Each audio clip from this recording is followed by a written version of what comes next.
Fala pessoal, hoje estamos aqui em mais um episódio do podcast dos Engenheiros Anônimos, agora com um episódio bem especial, mas só pra galera vascaína, tá? O nome é Do Metrô Rio ao Vasco? Ao Vasco, Cleiton? Vasco da Gama. É? Então estamos com um cara aqui muito especial, que sabe muito do Vasco, mas muito de engenharia também. Queria dizer que o respeito voltou. Ponto. Pelo menos aqui na mesa.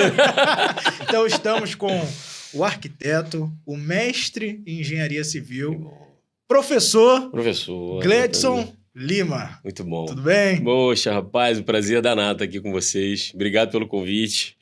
E a gente se esbarrou, né? Foi rápido, mas foi muito legal aquele encontro lá na Bank CREA, né? No nosso congresso lá. Muito top. E eu acho que estar aqui com vocês de novo, poxa, vai ser muito bom e um prazer inenarrável. Muito, muito legal. Não, muito obrigado. E eu tô um pouco incomodado aqui, que acho que é a primeira vez que eu sou minoria. O único flamenguista na mesa com 3 vascaínos, ó. É, Mulamba. Mulaminho. Não, mas... Pelo menos dessa vez a É gente cotista, ganha é o cotista. Olha aqui. Olha que isso já deu pano pra manga. Polêmica no último podcast, né? Pelo menos dessa vez a gente ganha alguma coisa. Mas... E dizem que a gente é contra as cotas, hein? Olha aí, ó. Não, mas voltou na mesa. Gledson, eu vou pedir para você se apresentar aí um pouco, né? Um apanhado geral aí de quem é o Gledson Lima. Aí você pode falar para essa câmera aqui, que vai direto pro povo, ou conversar com a gente, você que sabe. Não, primeiro, falar um pouquinho da minha família. Eu acho que da minha história é falar um pouquinho do meu pai, da minha mãe, né? Enfim, da minha família paraibana. Eu venho de uma família de pais paraibanos. Minha mãe e meu pai são nordestinos. Paraíba mesmo, né? Campina Grande, enfim, interior da Paraíba. Meu pai era um pedreiro, né? Meu saudoso pai. Meu avô também pedreiro. Então, eu venho de uma família de profissionais da construção civil. E comecei muito cedo, né? Aos 14 anos, meu pai me dá aquele pedala Robinho e basicamente de uma forma muito carinhosa, vai trabalhar vagabundo, né? E aí eu começo a ajudar, né? Meio ali como ajudante, né? Apoiando ele nas atividades dele.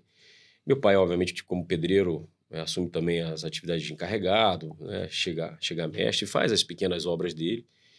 E eu fui produzido na Paraíba, mas nasci no Rio de Janeiro, cidade maravilha, purgatório da beleza do caos, né?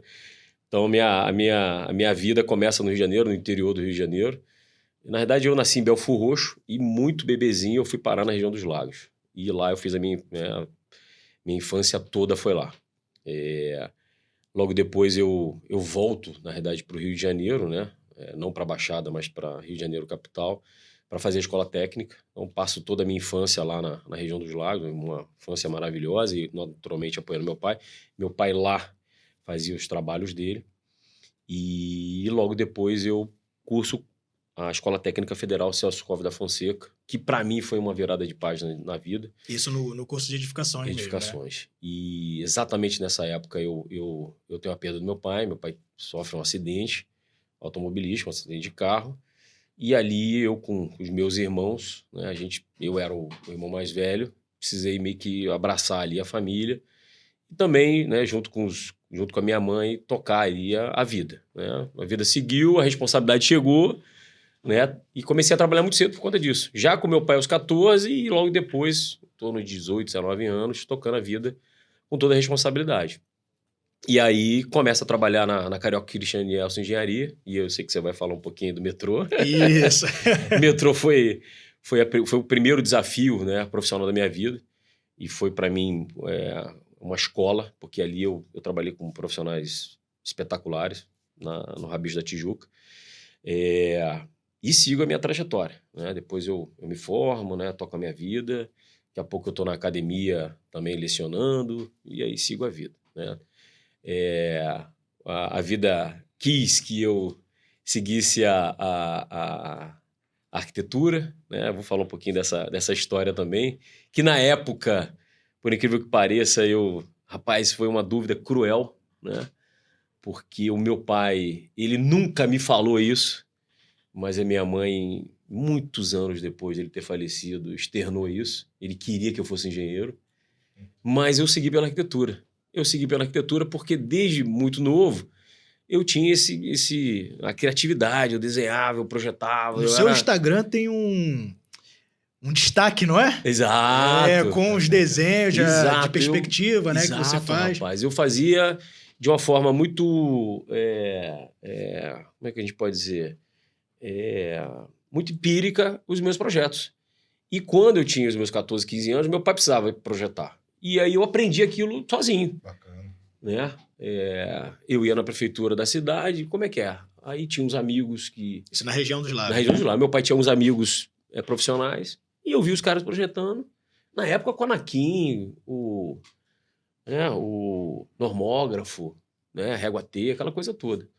E eu aprendi vendo eles projetando, né? Depois eu entro na escola técnica, passo por toda aquela coisa de desenho básico, desenho técnico, que o Cefet, aquilo ali foi uma escola de vida, né? E obviamente, a escola técnica foi realmente fantástico, né? E aí... Então, eu tinha um lado criativo muito aguçado, né? E eu acho que a minha infância me ajudou muito. Então, foi uma infância muito, muito tranquila, né? Diferente dos jovens hoje em dia que tem... Né? A gente tem o receio da segurança e tal. Eu era muito solto, muito livre, então fazia de tudo na vida um pouco, né? O curso técnico, ele ratificou um pouco do que você queria mesmo, né? Exato, rapaz. O curso técnico me ajudou, porque Né? eu tinha criatividade, eu tinha essa questão profissional, e eu já trabalhava projetando para o meu pai, né? A minha infância me apoiou nessa questão criativa, fazia carrinho de lata, fazia pipa. Então, a minha infância foi muito, né, muito aguçada, né? E aí, rapaz, quando tem a decisão... E eu lembro dessa história, rapaz. Eu trabalhei com um engenheiro chamado Clever. Um dos caras aí... Bruto, bicho bruto. Ele trabalhou numa das maiores obras do Brasil. Na verdade, feito por brasileiros fora do Brasil. Ele trabalhou na Mendes Júnior. Foi uma obra, final da década de 80, início da década de 90. Foi uma ferrovia de mais de 500 quilômetros no Iraque, na época de Saddam Hussein ainda, pela Mendes Júnior. 20 mil homens trabalhando lá. E ele, ao terminar essa obra, ele volta para o Brasil e vem para o metrô, junto com a Mendes Júnior, em consórcio com a Carioca Engenharia, fazendo o metrô do Rio de Janeiro. Isso a linha 1 mesmo, né? Isso, não, a extensão da linha 1 Rabis da Tijuca, que ia da Praça Santos Pena até o Uruguai. Ah, sim. É exatamente aquela extensão. Então, a gente tinha um canteiro ali, que hoje até é uma UPA, bem ali no início aí da Praça Santos Pena, e a gente, né, a gente fez toda a escavação da Praça Santos Pena até o Uruguai. A parede diafragma, laje a céu aberto e todo o trecho lá. 1995. E aí, rapaz, Mestre Lagoa... O nome do Mestre Lagoa é inesquecível, aprendi muito com ele. E o Clever, ele era um engenheiro, aquele rapaz raizão mesmo, bruto. E eu lembro de ter dito para ele, eu falei assim, eu era o técnico, né, de edificações, na Carioca a gente era meio que encarregado de obras, né? E eu lembro de ter dito para ele, eu falei, chefe, eu vou fazer faculdade. Imagina a cara dele, né? Não, aí eu falei assim para ele, chefe, eu vou fazer faculdade. Aí ele olhou para mim e falou assim... Bruto, né? Que beleza. Mais um engenheiro. Aí eu falei assim pra ele. Falei, não, chefe. Eu vou fazer arquitetura. Pô, ele desabou. Rapaz, ele olhou assim pra mim e falou assim... Suma da minha frente, miserável. Rapaz, aí eu... Nem esperei ele voltar, meu irmão. Nem esperei ele responder. Eu já sumi, né? Então, já sabia que ele ia achar muito ruim comigo. Mas eu não desisti. Mas foi um momento para mim de muita dúvida, porque tinha esse peso. Eu estava na Carioca Engenharia. Aliás, eu queria mandar um grande abraço para o Gustavo, que hoje é um dos superintendentes, diretor um dos diretores da Carioca Engenharia, que na época era engenheiro trainee comigo lá. Ele é engenheiro trainee e eu era técnico. E já se vão aí, caramba, quase 30 anos. E ele tá na Carioca há 30 anos. Então, um grande Gustavo. Tá até hoje lá na Carioca. Grande abraço, Gustavo. E a gente se fala até hoje. Um grande engenheiro, né? Um dos caras que teve toda a sua carreira dentro da Carioca Engenharia. E eu muito orgulho de ter participado aí. Depois eu fui pro Rio Cidade, né? Velocidade ali na Tijuca mesmo, então quebrei muita calçada ali na Tijuca. E eu lembro muito das velhinhas lá. Rapaz, a gente queimando calçada, as velhinhas xingando. E o trânsito? Rapaz, o trânsito era louco. Meu Deus do céu.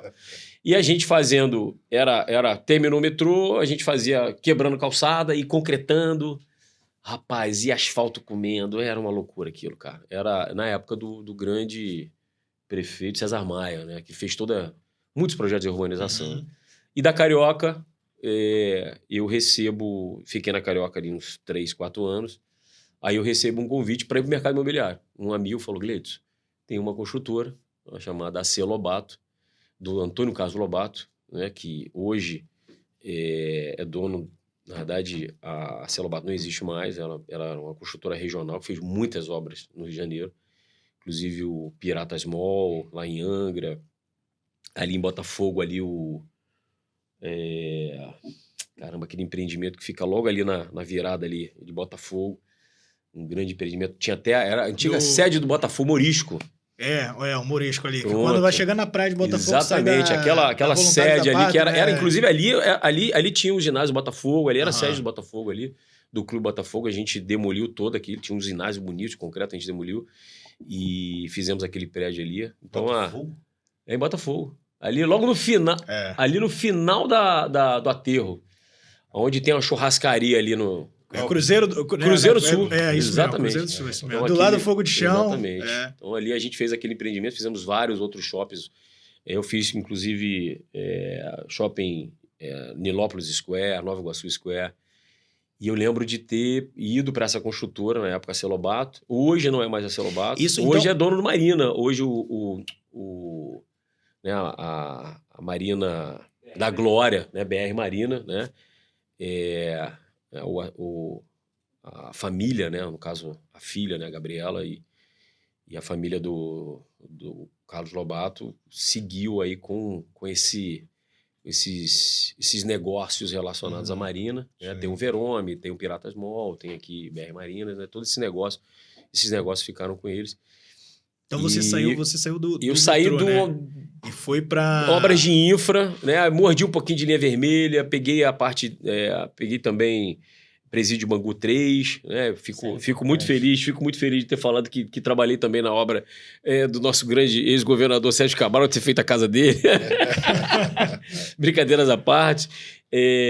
A gente peguei um pouquinho de teleporto também, então foram muitas obras na Celobato, na Carioca, para depois ter partido aí para o mercado imobiliário. Eu chego no mercado imobiliário, aí minha primeira obra, Praia do Flamengo 136, uma obra residencial. E ali, caramba, obra predial, cara. 2 torres residenciais de altíssimo padrão. Você saindo de infra, de metrô. Cavando buraco, fazendo parede de diafragma, concreto, injeção, meu irmão, tirante. Eu falei, meu Deus do céu, e agora?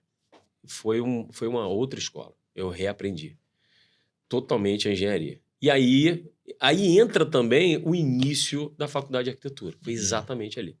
E aí conecta o mercado imobiliário com a arquitetura. Então, sim, ali deu ali posso dizer que deu liga. Conectou muito bem, entendeu? E a obra da Praia do Flamengo, eu trabalhei com um engenheiro fantástico, grande Henrique, falecido Henrique. Veio a falecer muitos anos depois, mas infartou e tal. Mas um engenheiro que, para mim, foi sensacional. Né? A gente tem algumas referências, isso eu falo para a molecada hoje, tem as suas referências, né? Os seus líderes, né? Que realmente fazem escola para você, né? Como referência, né? Graças a Deus, eu tive bons professores, aqueles caras que, né? O Clever, o engenheiro Henrique e outros grandes profissionais, né? O Frederico Barbosa, que foi um dos diretores que trabalharam comigo na Odebrecht, enfim, Périx Leal, que foi um dos grandes gerentes de produção que eu trabalhei na Odebrecht também, são caras fantásticos, e outros, né?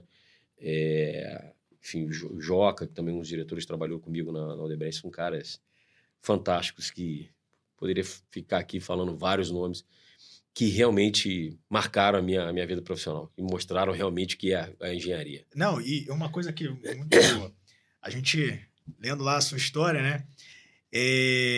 Você entrou no mercado imobiliário, mas você acabou sendo responsável também por uma parte de uma obra imobiliária muito importante para a época das Olimpíadas e que é até hoje, Rapaz. que é, né, no espaço hoje que é o conhecido como Ilha Pura, não é isso? Aqui do lado. Entendeu? Aqui do lado, Que próximo, entendeu? né? Rapaz, a vila pra mim, cara, pra mim foi um presente de Deus, cara, aquilo.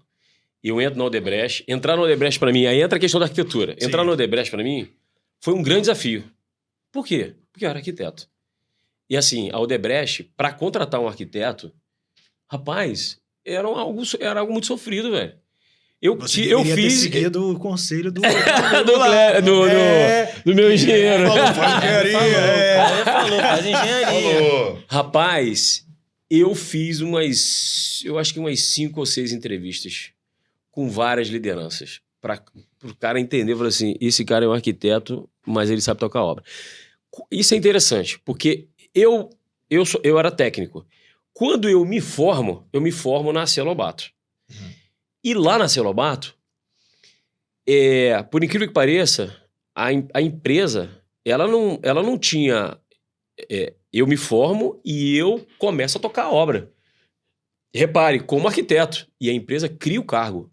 Ela só tinha engenheiro de obra. Ela cria o cargo arquiteto de obra. Então, eu tinha a mesma equivalência de um engenheiro de obra, mas como arquiteto também. O pioneiro. Pioneiro, exatamente. Na empresa, eles criam um cargo para que eu tocasse as obras da empresa também. Porque eu também tinha a mesma bagagem dos outros profissionais. Até mais, porque alguns engenheiros vinham da graduação, eram recém-formados, tinham trainee, mas não tinha o curso técnico, não tinha a experiência que eu tinha com meu pai e não tinha toda essa bagagem ali. Isso vai ser um tema para um tema Então, pra um e isso é uma coisa que eu falo podcast, muito para quem tá me ouvindo, assim, pra molecada, e alguns até perguntam, Gleitson, e aí, o que você diria? Faça um curso técnico, faça um curso técnico. Se apoiem realmente em engenheiros, né, que expressam liderança, que vão realmente agregar valor à sua carreira, né? Óbvio, né? Não só o que está no teu dia a dia, mas tenha gurus, né? Sim.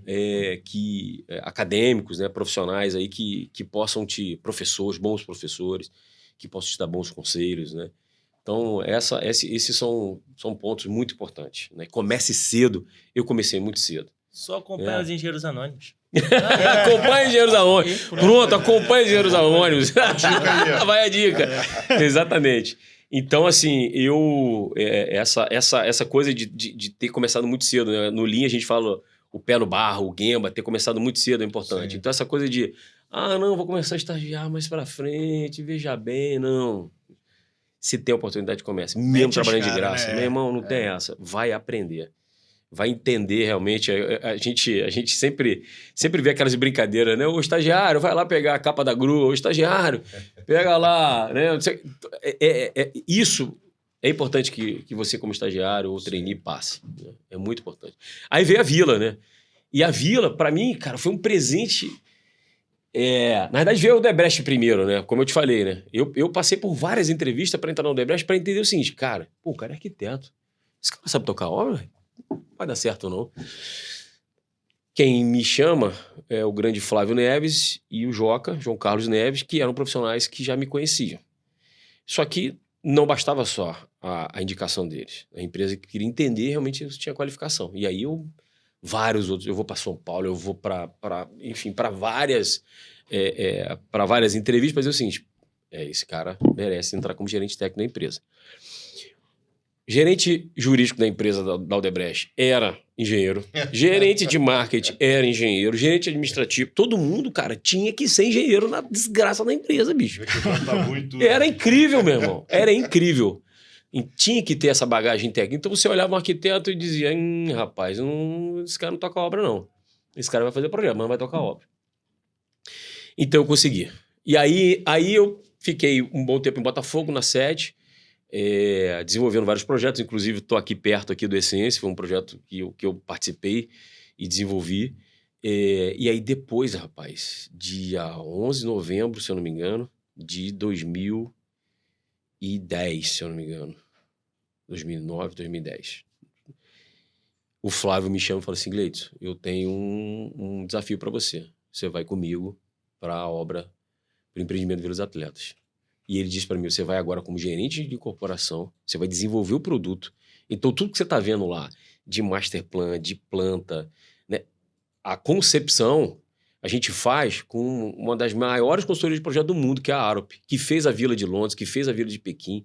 Então, sombreamento, todo a concepção, todo o desenvolvimento em relação ao projeto de sustentabilidade, tudo a gente faz no primeiro momento com, obviamente, não só eu, mas uma equipe, né? Com a minha visão de arquiteto. E aí depois... Foi essencial, né? Cara, foi essencial. Foi. E aí depois, e isso era legal do Odebrecht, basicamente é o seguinte, você planejou, miserável? Vai lá executar agora. E aí entra o outro desafio, depois de montar todo o projeto, todas as plantas, você vê uma obra que você tem... A gente tinha 33 prédios para ser 31 prédios para ser desenvolvido em 33 meses.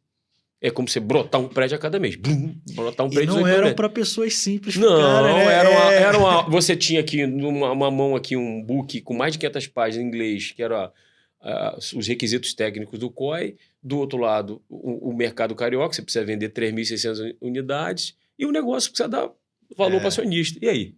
Então você tinha que... Cara, e aí? O que eu faço? Não, vou falar só pro pessoal que tá assistindo, gente. Para quem não sabe, a Vila dos Atletas que o Gleidson tá falando foi onde ficou hospedado os atletas das Olimpíadas, a primeira Olimpíada em solo sul-americano, Exatamente. que foi aqui no Rio de Janeiro, entendeu? Aqui do nosso lado. Aqui que tá pertinho. Do outro lado da rua, praticamente. É uma obra muito importante que hoje... E eu posso falar para Olha vocês, frutos, assim, de né? carteirinha, é a vila mais sustentável de todas que foram criadas no mundo hoje. Por quê? Porque a gente teve um concreto que o Brasil e esse é um dado que poucos sabem, tá? O concreto brasileiro, ele é riquíssimo em escória. A gente tinha uma usina de concreto lá que produziu 450 mil metros cúbicos de concreto. Então, um abraço ao grande Julinho, gerente de concreto da usina. O cara que deu show e toda a equipe, né? Que desenvolveu toda essa engenharia. A gente lá tinha 2 usinas, misturadora e dosadora, que era uma briga danada, mas conseguiu atender. Concreto de qualidade, no momento certo, com 30% abaixo do custo do que se a gente fosse trazer concreto das concreteiras do Rio de Janeiro, que não ia conseguir atender a gente não ia ter prazo, não ia ter qualidade. Então foi um show de bola. A gente conseguiu concretar ao mesmo tempo mais de 25 lajes, cara. Então, assim, algo assim surreal. Tive o prazer de participar do Condomínio 7, executando o Condomínio 7, né, como gerente de engenharia lá. A gente concretou uma laje de quase 500 metros cúbicos em um único dia. Então, algo assim, uma laje punk. E assim, foi algo assim que era um desafio muito grande, de prazo, né? Foram 150 engenheiros e arquitetos trabalhando simultaneamente para gerenciar aquela obra. 7 condomínios, mais um parque de 70 mil metros do projeto Bulemax, que eu também tive a honra de estar junto com o escritório do Bulemax e a minha equipe projetando e definindo. Então, assim, a gente pega o projeto, isso é muito importante falar, a gente pega um projeto que teve um concurso para definir o projeto, que eram 42 torres de 12 pavimentos. A gente olha aquele projeto, no início, que foi concursado, né, para ganhar as Olimpíadas de 2008, e rasga ele, cara, e refaz ele totalmente. O parque que vocês estão vendo lá hoje era um grande lago. A gente rasga e diz, não vai virar um grande lago, vai ficar microlagos e vão ter um paisagismo exuberante. E aí muda-se o projeto totalmente. As fundações, um desafio gigante, porque o terreno de lá, problemático demais. Então, problema de fundação, execução. Na época, a gente tá falando, gente, de 2014, Copa do Mundo, obra em pleno vapor, falta de mão de obra, Sim. desafio de engenharia pleno. Então, assim, foi uma obra muito complexa. A gente monta 160 elevadores simultaneamente com o pessoal da Hyundai. Cara, olha o desafio que você tem de montar 160... Montar um elevador para uma obra já é um desafio. Imagina você chegar assim, vou montar 160 elevadores. Tinha coreano e... Gente, meu mestre chegando para mim dizendo o seguinte, Gleidson, eu não tô conseguindo me comunicar com a rapaziada. Como é que eu faço? Era uma loucura. Então, era um desafio, assim, que... Óbvio, né? Eu costumo até brincar, né? Quase perdi minha esposa, meu casamento. Meu amor, te amo. Mas ela me aguentou e graças a Deus tudo certo. Obra no prazo, no custo de qualidade e uma vila, como eu te falei, é mais sustentável por conta de todos os diferenciais que a gente fez de sustentabilidade, certificação LEED, a primeira certificação LEED Neighbor, que é a certificação bairro na América Latina. E hoje é um grande condomínio. E é um aqui legado pro maravilhoso. Rio, Meus filhos dizem, papai, eu quero morar na Ilha Pura. Eu quero, e eu digo, não dá, filho, papai não tem tempo. e eu digo, mas a gente tem um parque que eu levo eles. Papai, eu quero andar de bicicleta no parque da Ilha Pura. E tem uma pista de skate padrão internacional. Campo de futebol, quadra. E é um legado realmente para a cidade do Rio de Janeiro. Né? Como o marketing colocou, é uma nova centralidade realmente aqui da Barra, da cidade do Rio de Janeiro. E eu fico muito feliz de ter feito realmente... posso dizer que talvez a maior obra imobiliária do Brasil, né? Uma obra de quase sustentável também, sustentável, a obra mais sustentável do Brasil. Uma obra de quase 5 bilhões de VGV. O custo de construção era quase 3 bilhões. Né? A gente tinha uma logística muito complexa. A gente tinha soluções técnicas, a gente trabalhou com mesa voadora, né? A gente trabalhou com fundações especiais em hélice. Então, as soluções, alvenaria racionalizada, né? Sistemas de bombeamento.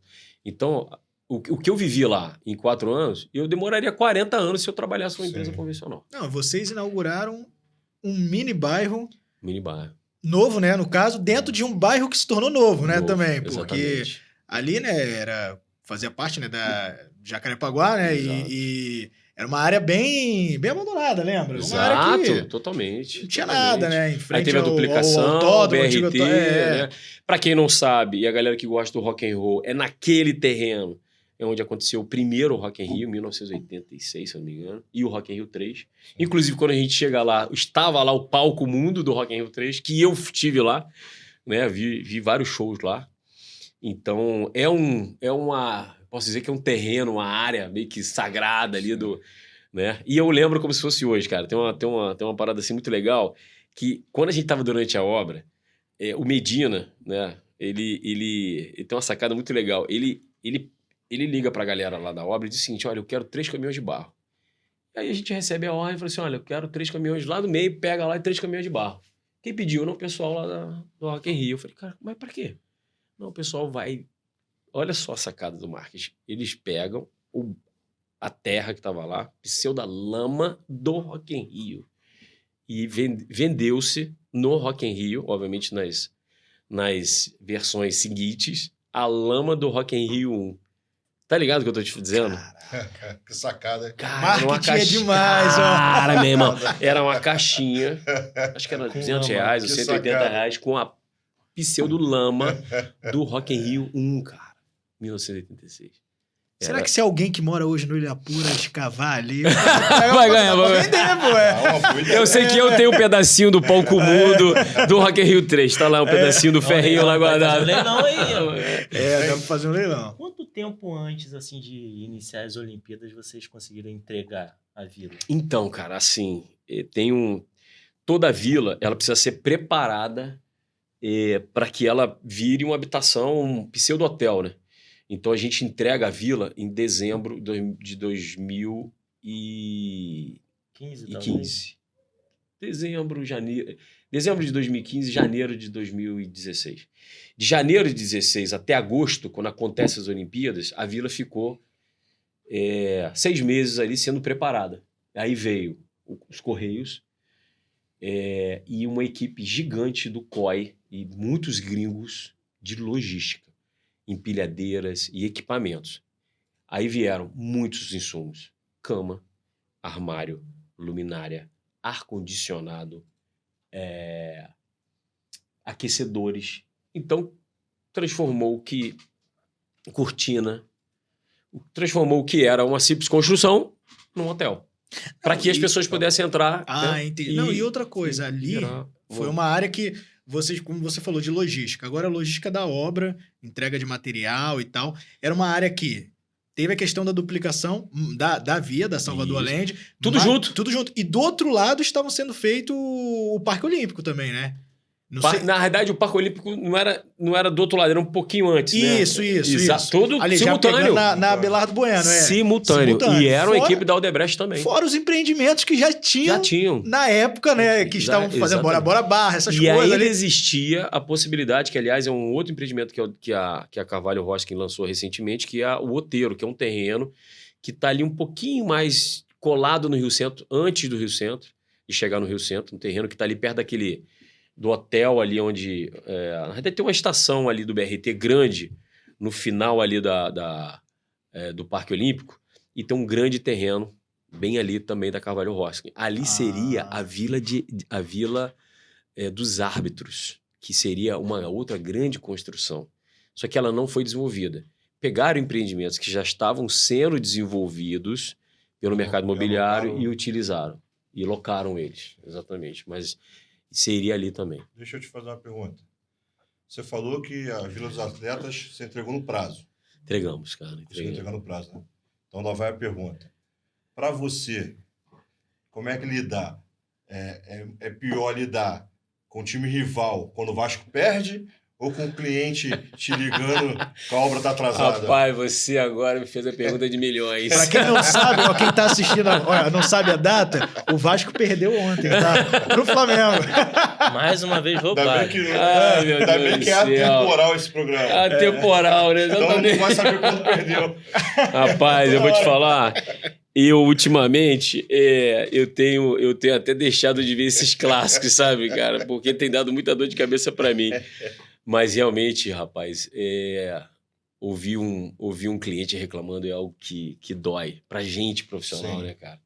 É muito chato, muito triste, né? A gente ser taxado aí como incompetente, né? Então, o prazo é algo inegociável em relação à engenharia, né? Então, assim, para quem está no front, para quem está tocando obra, a gente sabe que... E infelizmente, esse é um grave problema do mercado. Todas as grandes incorporadoras têm sempre aqueles 6 meses de carência. Eu tenho aqueles 6 meses de carência para casos fortuitos, porque choveu. Gente, é uma burrice tão grande que a maior parte dos incorporadores, infelizmente, usam esse prazo de carência. E aí, juridicamente, fazem lá aquelas desculpas esfarrapadas. Porque choveu. Não choveu. É porque, infelizmente, eu não soube gerenciar bem a obra. E aí, o que acontece? O cliente fica insatisfeito, né? Juridicamente, tentam se defender e, na maioria das vezes, isso gera passivo para a construtora. E pior do que o passivo é quando você reverbera negativamente, né? Um reclame aqui, né? E você perde o cliente, né? Então, sempre... Na Odebrecht, a gente tinha... Isso é um ponto legal. Na Odebrecht, a gente tinha prazo cliente, prazo produção e o prazo do meu diretor. E sempre o prazo cliente era o prazo mais alargado. E esse era inegociável. Então, eu vou falar para você que em 10 anos de Odebrecht, quase 10 anos de Odebrecht, a gente não perdeu nenhuma obra. E nenhuma obra em prazo. Por conta disso. Né? Porque a gente ajustava os prazos. E, tinha um controle, né? Sim. A gente trabalhava muito forte com Lean, PCP, planejamento e controle de produção. Então, tinha várias ferramentas. Né? Trabalhava com Locahead, Last Planner, gestão de restrições. Fazia um trabalho voltado aí para o planejamento muito rigoroso. E era muito disciplinado para não falhar. Dava tudo certo, Gleides? Era tudo lindo, maravilhoso? Não era tudo lindo e maravilhoso. Mas sempre, graças a Deus, a gente conseguiu honrar. Bacana. Pelo menos na minha época, né? Pelo menos na minha Bacana. época.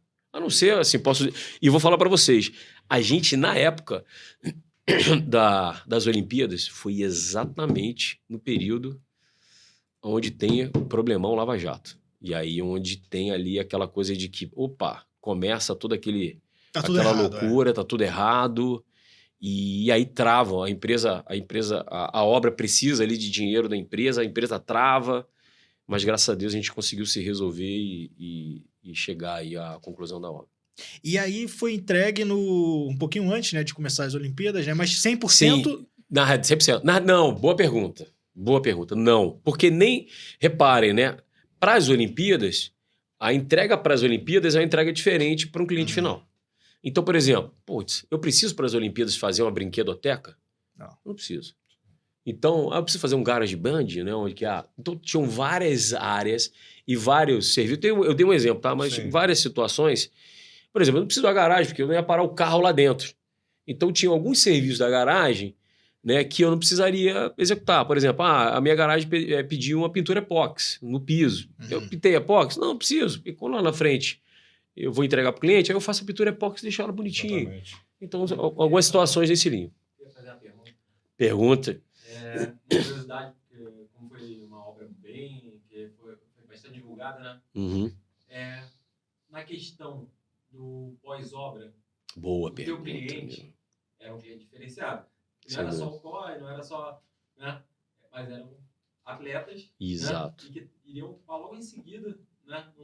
Assim, o tempo foi curto. Como foi o pós-obra ali? O que trouxe problema? O que Boa foi pergunta. mais tranquilo? Boa pergunta. Essa questão de pós-obra, tem duas situações pós-obra. Né? Uma situação pós-obra que é vila, atleta, e outra cliente, usuário final. Vila, cliente, a gente teve problemas que foram o seguinte: o COI, a gente entrega a vila e comissiona, e um belo de um comissionamento. Entra um exército de gente, porque precisa ser um comissionamento muito rápido. Então o COI contrata muita gente para fazer vistoria em todos os apartamentos. São 3.600 apartamentos. Ele praticamente contratou, tipo, na época acho que eram uns 400 pessoas para entrar em todos os apartamentos e fazer vistoria. Apontaram os problemas, a gente comissiona, obviamente apontou todos os detalhes, a gente ia lá, refazia e fizemos comissionamentos, equipamentos, bombas, toda a parte de operação do condomínio. E registra, entregou. De janeiro até agosto, de quem é a operação? Do COI. E aí entra um detalhe. O COI, ele faz uma operação, mas não é uma operação tão de qualidade. Para cada condomínio ela tinha um eletricista, um bombeirinho, então a manutenção não foi tão 100%. Quando entra na Vila 17, porque foi assim, bicho. Olimpíada, 17 mil pessoas lá dentro, operando. Aí acontece, entupir um vaso, quebra uma maçaneta e tal, e tem alguns problemas em relação a instalações. Esse é o problema mais crítico, principalmente tubulação. Sim. Por quê? A gente usou PEX. E qual é o problema do PEX? Os Mickey Mouses, o rato. O ratinho, ele come o PEX. E se você não detetiza, e se você não toma conta, ele vai lá e come a mangueira do PEX. Então a gente teve muito vazamento de PEX. E aí, meu amigo, você tem que ter uma equipe para resolver os problemas. Tanto que isso foi um caos.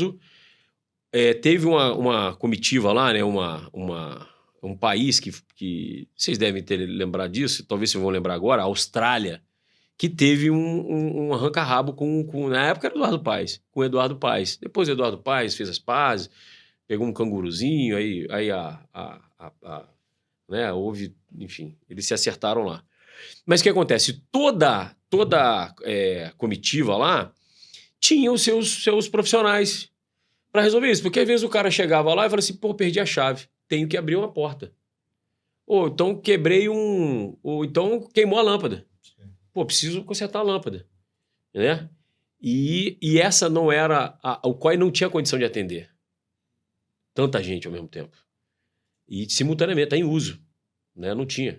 Porque uma coisa é você estar num prédio que o apartamento está vago e tal, e cada um faz o seu. Sim. Outra coisa é você assim, peraí, eu estou fazendo manutenção de todo mundo.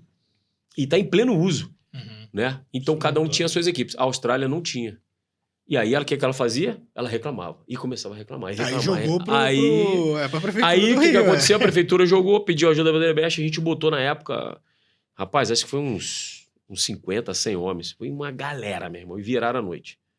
Pra resolver todos os problemas lá. E por incrível que pareça, rapaz, no prédio da Austrália... Sabe quem tava lá, bicho? Los Hermanos, a Argentina. Pergunta se os argentinos reclamaram. Não reclamaram. Os argentinos que eram argentinos não reclamaram, bicho. Na época que o Brasil a vento e pompa e a Argentina... Os argentinos não reclamaram, tá tudo certo, porra. Os australianos foram reclamar. Mas depois se resolveu, desculpa, o Odebrecht entrou e né, a nossa equipe entrou. Não teve nenhuma guerra. Eu tive depois que, obviamente, acabou as Olimpíadas, eu fui voluntário também, né? Então apoiei também nas Olimpíadas. E esse é um ponto muito interessante, trabalhar como voluntário, né? Foi, assim, muito legal esse espírito olímpico também. A gente ter vivido um pouquinho da Vila foi muito legal. E é isso. Então, assim, agora, manutenção pós-obra, aí eu vou falar até pelo meu amigo grande, Rogerinho, né, que até hoje está lá, porque ele executou, está até lá. Falei com ele hoje. Grande amigo Rogerinho. Aí é coisa entra muito, sabe o quê? Impermeabilização. Principalmente impermeabilização. É a manta, isso aí não tem jeito. É a grande dor, né? Impermeabilizaçãozinha, principalmente os embasamentos, né? É uma piscininha que vaza, é um detalhe de impermeabilização. Que mais? A gente usou parede diafragma, né, nos nossos condomínios. Então, às vezes, é um problema de drenagem, uma parede diafragmazinha. Que mais? E eu acho que instalação também é algo pontual de instalação, mas é isso. Graças a Deus, as obras que a gente fez também tiveram muita qualidade, né? A gente usou materiais de muita qualidade lá, a mão de obra que a gente usou foram profissionais do Brasil inteiro e também de muita qualidade. Então, a vila realmente surpreendeu. Ô, Gleidson, a gente Diga pode lá. dizer uma pergunta, né, na verdade, para você, que as Olimpíadas mudaram a sua vida em algum conceito, assim, profissional? Cara, mudou uma visão? A vila, ela me trouxe muito mais senso de urgência, né? Porque tudo era ontem. Eu tive assim, uma situação na vila que foi o seguinte, né? Lembra que eu falei que eu planejei, depois a gente foi executar? E durante a execução, a gente pegou um atraso no meio da obra ali. E para mim, isso me enriqueceu muito como profissional. E foi uma situação em que a gente, graças a Deus, conseguiu dar a volta por cima. Então, agradeço muito a equipe que estava comigo na época, porque eu lembro do meu diretor me chamar, não só eu, mas o meu par na época, que era o Périx Leal. Isso, acho que foi em agosto de 14, se eu não me engano. Não, em agosto de 14 foi quando a gente retoma, acho que foi em junho. E aí meu diretor chega para mim e fala assim, olha só, a minha obra estava 5% em atraso. Era praticamente 5 ou 6%, era praticamente um mês de atraso. E ele chega pra gente e fala o seguinte, olha aqui, ó, eu vou dar 2 meses para vocês darem a volta por cima, que eu confio que vocês vão dar. Legal. Ele poderia mandar embora. E na Odebrecht esse era um ponto interessante. De muitos construtores, cara. Muitos construtores chegam assim, rapaz, o cara tá atrasado, manda embora. Troca. Ele falou o seguinte, não, eu vou dar 2 meses para você e nos apoiou. Essa é a diferença. Deu aquele suporte. O cara entendeu quais eram as fraquezas, apoiou, entendeu? Deu carta branca, a gente muda umas peças, né? Vem um apoio também. Rapaz, em 2 meses a gente retoma o negócio. A gente não só retoma, a gente bate o que estava cumprido, tira o atraso. E não só isso, a gente, ao final da obra, a gente basicamente a primeira obra, ou quase a primeira ou a segunda obra a terminar, porque eram vários condomínios. Sim. Ia conseguir terminar a obra no prazo. Então, assim, e eu tenho isso como assim, um momento de inspiração muito grande para mim, entendeu? De ter falado assim, cara, eu poderia ter ali, não ter conseguido, ter saído da Odebrecht e ter dito, pô, e ter aquilo, pô, realmente... Como realmente Mas não, foi uma superação, deu certo e a gente conseguiu entregar. E é isso. Agora o bicho, o couro comeu, meu irmão. Meu Deus do céu.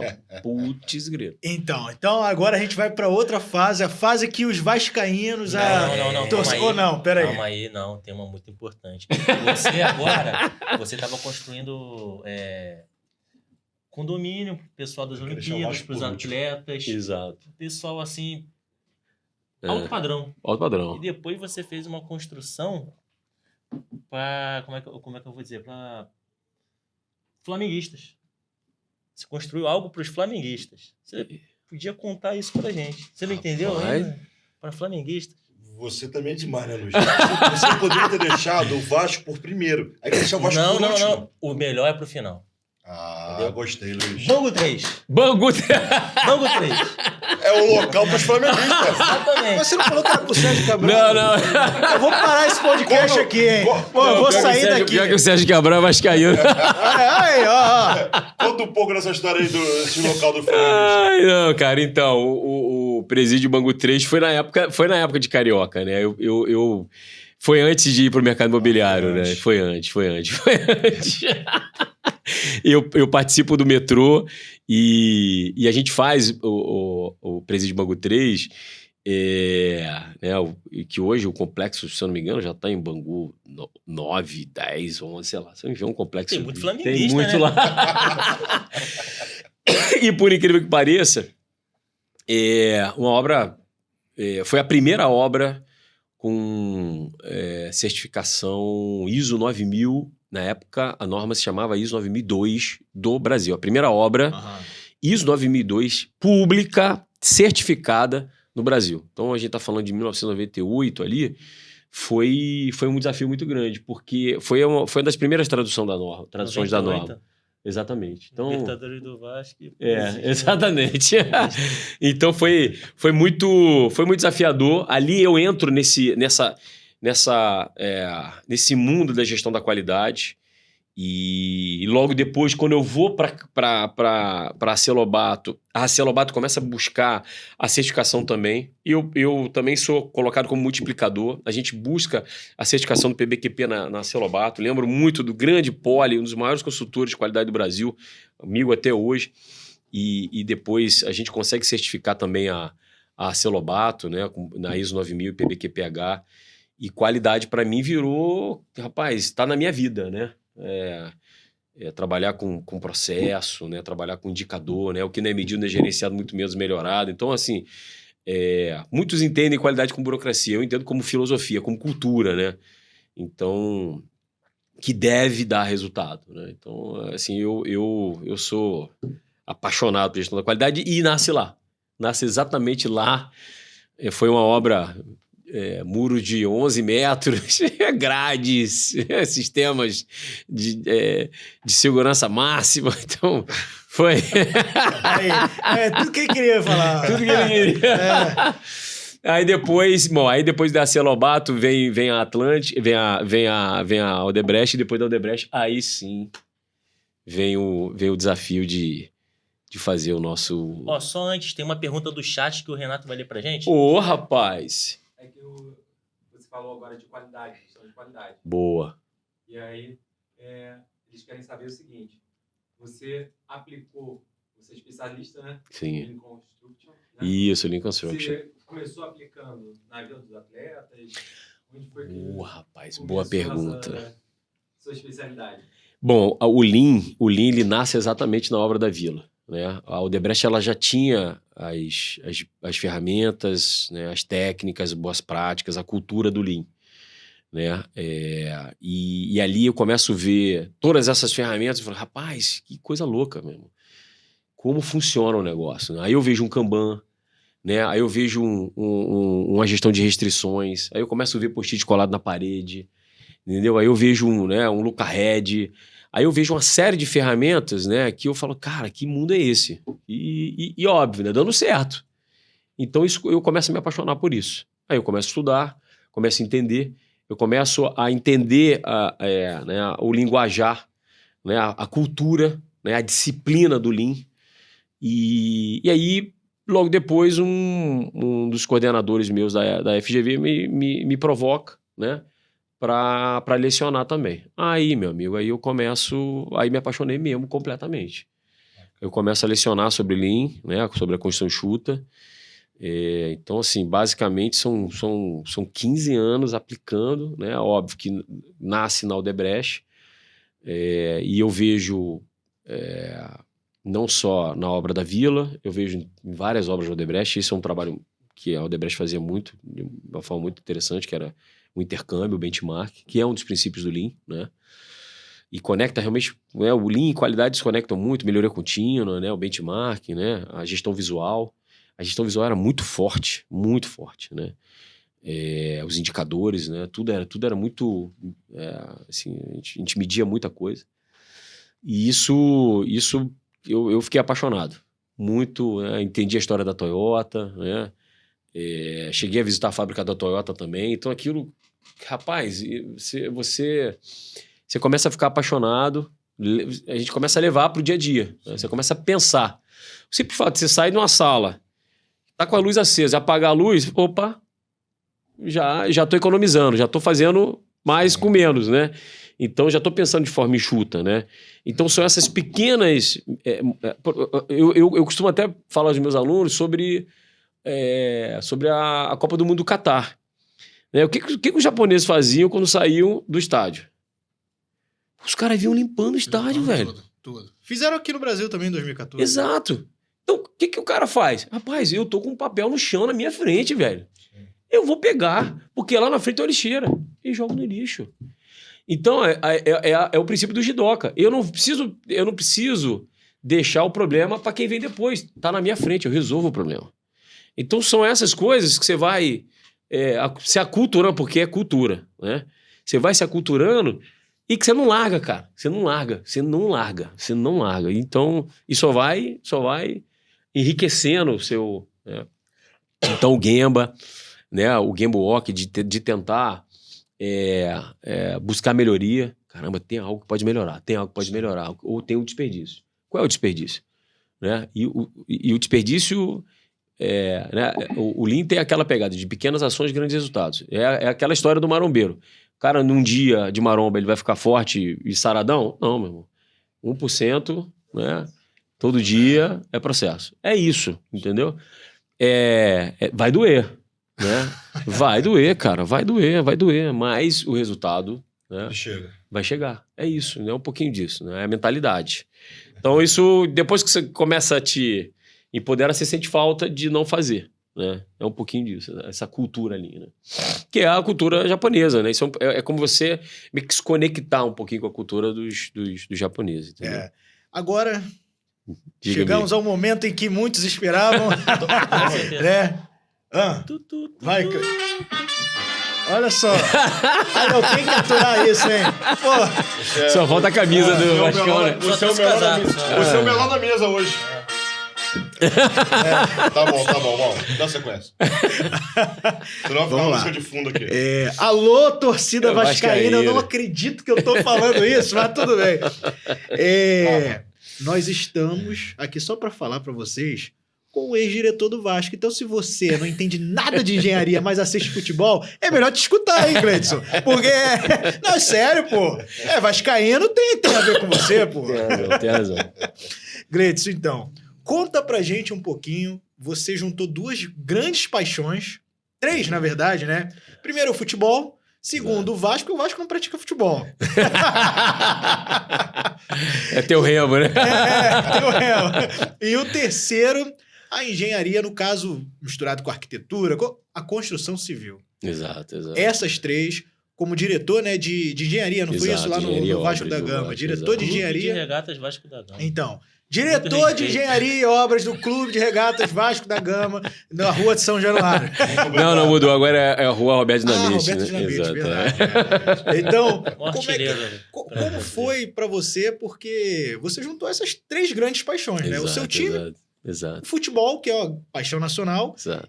e o seu trabalho. Conta como é que foi, que a gente sabe que o Vasco tinha seus problemas financeiros, tem até hoje, é complicado ali. Como foi fazer e trabalhar também com a engenharia enxuta, né? Exato. Condição enxuta ali, a engenharia enxuta. Exatamente. Rapaz, assim, o Vasco nasce através de um convite de um grande amigo, né, o Pedro Seixas, que era um dos vice-presidentes do Vasco na época. Foi um momento de transição política no Vasco, né? Do Campelo, né? O Campelo, né, teve como presidente, depois eu entrei durante a presença do Campelo, e depois ainda pego o Salgado, né? E zero, né? O meu trabalho foi 100% profissional, né? Eu não tinha, até hoje, não tenho conexão política nenhuma com nenhum grupo, zero. Meu trabalho foi efetivamente profissional. Eu costumo brincar, né? E aí entra a história, né? Assim, eu costumo dizer que eu nasci vascaíno, né? Enfim, venho do meu berço vascaíno. E aí, rapaz, veio o convite, né? O Pedro fala, rapaz, eu tô com um desafio. Vamos encarar? Eu falei, vamos encarar. Era muito mais realmente pelo clube, pelo amor à camisa, porque a remuneração era mais simbólica. Então, obviamente que tinha a minha parte acadêmica, tinha o meu trabalho que eu eu ainda fazia de consultoria, mas não tinha jeito. O meu Vasco me consumia muito. E era sofrível porque eu até falo para os meus alunos, fiquei 4 anos no Vasco e durante 4 anos sofria 2 vezes. 2 vezes por quê? Porque foram os 4 anos de rebaixamento, professor? Não, porque foram 4 anos que eu trabalhei como diretor de obra de engenharia e foi uma época extremamente irracional. Eu acho que mais link isso impossível, né? Porque a gente tinha que fazer das tripas corações, coração, porque assim, a gente não tinha... A limitação de recursos era muito, mas muito grande, muito grande. Eu acho que hoje a gente está rico, né, comparado à situação que a gente tinha lá, né? E eu posso trazer histórias para vocês aqui que eram desesperadoras, assim, de não ter dinheiro. Putz, caramba, tô precisando comprar um prego. Não tinha dinheiro para comprar um prego. Era nesse nível. Então, assim, a gente entra no crowdfunding, né? Tem a vaquinha, né? A grande vaquinha. Conseguimos aí alguns milhões aí para fazer o terreno. O terreno que é um trabalho maravilhoso que o pessoal fez de 30 anos, né? Sobre um terreno. A localização não é dos melhores, porque está dentro da Cidade de Deus, né? Basicamente. É o melhor, colado com a Cidade de Deus. O CT do Fluminense é um pouquinho mais distante, a gente está realmente muro com a Cidade de Deus, mas tem toda uma política de sobrevivência, de sobrevivência não, mas de conveniência ali, de fino trato, né? Com a comunidade. Né? O Vasco ajuda, tem escolinha, tem todo um trabalho ali. Sim. Né? E foi muito difícil durante a obra, porque a gente, para executar a obra, existiam muitas operações policiais na época. Então, a bala comia e a obra estava rodando. Isso era muito desesperador, o risco era muito grande. Então, na época mesmo, se vocês procurarem no YouTube aí, na internet, vocês vão ver, muitas vezes... Na verdade, tem até agora com... mas aí já tá... mas ali era tiro lá no fundo. Aham. No nosso caso, era a bala comendo, por quê? Porque a polícia entrava pela rua, que hoje é certo do CT. Hoje a polícia não entra mais. Depois que o CT foi implantado, inclusive o Fluminense entra hoje por ali agora, né? Porque ele entrava pelo outro lado. Hoje a polícia não faz mais operação por ali, né? E até porque era uma rua degradada. Hoje não, é urbanizada. Hoje vai ter um condomínio residencial colado agora no Vasco ali, de prédios. Então aquilo foi tudo reurbanizado, tinha outra favela, tiraram. Então hoje é uma outra realidade. Hoje é uma outra realidade, né? Então a posição do CT hoje é totalmente diferente da época que a gente estava. Tanto que assim, quando eu chego no CT, cara, primeiro dia era um grande pântano aquilo. Aí eu chego, rapaz, primeiro dia. Cara, quando eu olho, cara, vi um cara, parecia um homem das cavernas, de dentro do pântano, meu irmão. Preto até aqui, de lama, meu irmão. Aí o cara veio, eu falei, caraca, meu irmão, que é isso, meu irmão? Aí o cara olha pra mim e fala, e aí, bicho? Eu falei, e aí, bicho? E aí, Vasco? E aí, Vasco? Aí, Vasco, eu falei, e aí, bicho? Eu falei, não, vai ter o CT aí. Aí ele falou... Aí ele falou assim, vai ter o CT aí. Ele falou... Aí eu falei, vai ter o CT, a gente vai começar a aterrar aí. Ele falou... vai aterrar aí? Eu falei, rapaz. Aí ele, pô, mas aí no meio é meu paiol. A bandidagem tinha um paiol no meio do terreno CT, cara. Entendeu? Então, assim, e aí, óbvio, né? Calma, peraí, veja bem, tem que tirar, e aí tem todo um papo com os caras pra entender isso, entendeu? A gente se acerta, tá tudo, né? Muda-se toda a operação deles lá, cada um cada um, e segue a vida. E o que eu tô dizendo até, isso aí nunca foi... Primeira mão, nunca foi divulgado. Né? Primeira mão no podcast. Então assim, e assim, a gente viveu isso constantemente, né? Como é que eu posso chamar? A comunidade estava do lado da gente o tempo inteiro. Né? E quando eu falo a convivência com a comunidade é o tempo inteiro. Né? E quando eu falo com a comunidade, era com tráfico lá também, entendeu? E era uma convivência respeitosa. A gente está trabalhando, os caras estão a metros, tá, gente? A metros. E eles respeitavam a gente respeitando eles, como acontece em qualquer obra que está dentro de uma comunidade. Né? E assim a coisa aconteceu. A gente fez uma obra extremamente racionalizada. O prazo era 12 meses. O campeiro falou, eu preciso da obra em tal prazo. Porque tinha toda uma questão política dele tentar se reeleger, etc. Né? E Natural. também tirou... O Vasco treinava em São Januário. O Vasco mesmo, treinou né? em São Januário durante um tempo, teve que treinar em São Januário, liberado pela CBF, porque não podia. Não, ele treinava aqui perto, ali No Vasco Barra. no Vargem, no CT das Vargens. É. Depois Depois, pra cá, pra Salvador, né? depois ele... Não, ele treinava no Vasco Vargem, aí ele sai de lá, porque era alugado, Sim. e aí durante um tempinho ele ficou em São Januário, para depois ele vir para cá. No caso, para ir para lá. Né? Aí, assim, a gente teve que fazer um CT, um muro pré-fabricado, né? O muro todo lá é pré-fabricado, a prova de bala. Né? A gente fez, inclusive, teste de balística nele. Então a gente tem alturas que chegam a quase 6 metros de altura, o muro. E toda a construção que a gente tem lá é totalmente modulada. Né? É um CT off-site. Eu posso dizer claramente que é primeiro CT do Brasil com construção off-site que foi desenvolvido. O Vasco sempre sendo pioneiro, né? Entendeu? É, O realmente. campo foi feito pela Greenleaf, Vou que nem é falar no a Greenleaf, que é referência em campos no Brasil. Né? O seu Paulo, que é um dos sócios lá, uma fera, um dos papas em relação a gramado. A gente fez uma grama em rolo, que era mais rápido do que plantar. Então, foi um trabalho fantástico. Toda a drenagem, um trabalho realmente de muita qualidade. E aí, a primeira fase foram 2 campos. O projeto original são 6 campos. Tinha todo um cuidado em relação à parte de aterro e terraplenagem, porque também é um terreno com muita dificuldade. A gente tinha um Berecilas, que era um consultor fantástico para a gente. Enfim, e muita limitação. A gente faz muitas parcerias, porque o dinheiro que a gente tinha do crowdfunding não pagava o CT todo. Então, aí, o trabalho nosso, cara, muito, de chegar pro parceiro, meu irmão, esquadria, ó, marketing, vem cá, junta os dois, ó, 1 milhão, é a esquadria. Não, olha só, vou divulgar camisa, ingresso, e comecei a fazer uma série de escambos, cara, não é escambo, né? Uma série de negociações, parcerias, para conseguir viabilizar, cara. Com todo mundo. Senão não saiu o Não CT do saía. Vasco. Esse Não é o saía. verdadeiro time do povo. Cara, não saía. Entendeu? Tudo que você pensa. Hoje a gente tá lá com a área molhada, que foi desenvolvido já pelo Pedrinho, uma área fantástica. Né? Um trabalho maravilhoso. O CT ampliou, depois foi feita toda a área de intertravado, pavimentação. Pô, o CT hoje tá voando. Mas quando a gente fez, meu amigo, foi crítico. E aí, todo o projeto desenvolvido pelo arquiteto Sérgio Dias lá, junto com o arquiteto João, fantástico. Assim, tem um caso muito interessante, né, cara?